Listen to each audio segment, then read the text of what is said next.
कि जिसकी वजह से आज भी उस मुल्क में बकसर सांप पाए जाते हैं।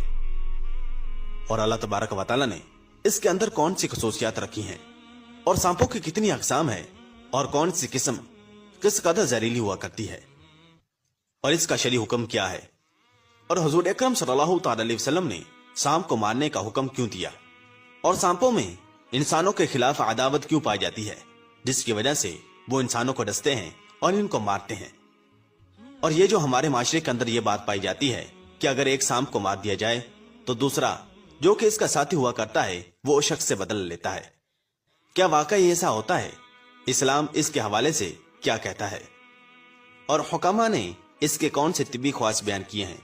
और हजरत नूह अलैहिस्सलाम ने सांप को कश्ती में सवार होने से क्यों मना किया था? फिर सांप ने हजरत नूह अलैहिस्सलाम से ऐसा कौन सा वादा किया था जिसकी वजह से हजरत नूह